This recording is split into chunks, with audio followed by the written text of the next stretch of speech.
Good. So here clearly x, and remember I also said that x is always less or equal to the square root of x squared plus y squared, and y is also less or equal to the square root of x squared plus y squared. Right. Now this is reason, okay, and everything you write must make sense. So let's see. Let me take it from here.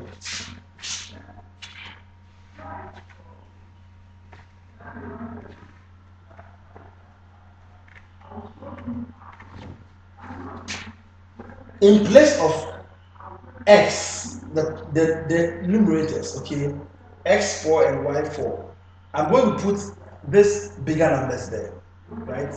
In place of just the numerators. For here, I'm fine. The denominator looks just as fine, okay?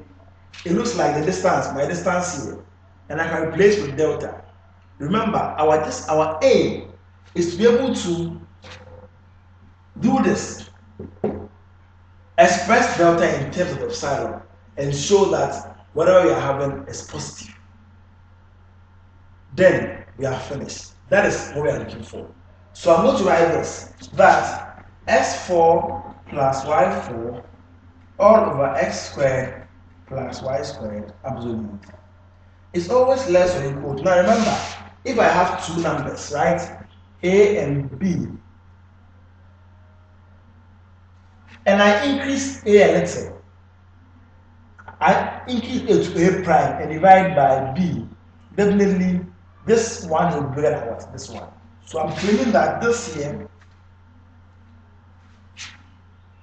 is less or equal to, in place of x, I'm going to put square root of x squared plus y squared all to the power 4 plus, in place of y, so I'll put square root of x squared plus y squared also all to the power 4 all over my down x squared plus y squared, that should be less than epsilon.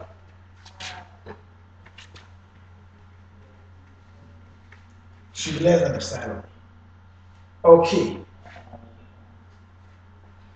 Okay.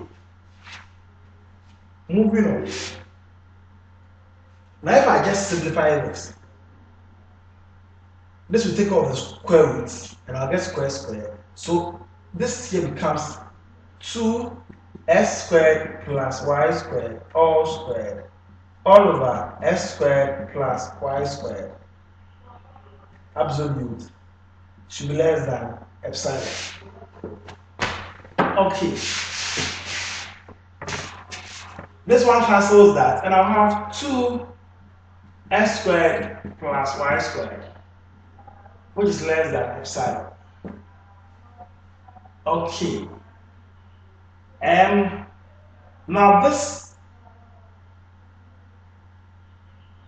if you are claiming that the square root of x squared plus y squared is between 0 and delta, right? Then x squared plus y squared will be between 0 and delta squared. Better still, we can square both sides, right? So we get rid of the plus. So here, x squared and y squared just looks like delta squared. So in place of this, I write 2 delta squared is less than epsilon. 2 delta squared is less than epsilon. When I make delta the subject, I'll have delta is less than the square root of epsilon over 2. Epsilon over 2. Now, if this is that, then clearly I've achieved my aim. Because remember, in our definition, we said that given that epsilon is greater than 0, however small, now if this has been defined, epsilon is greater than 0, when I divide this by 2, it will still be what? Positive. And when I take the square root of that number, I will still get positive. So this means that we've been able to use the epsilon delta definition to express delta in terms of epsilon, and it is positive. So here we can claim that the limit exists and the limit is 2.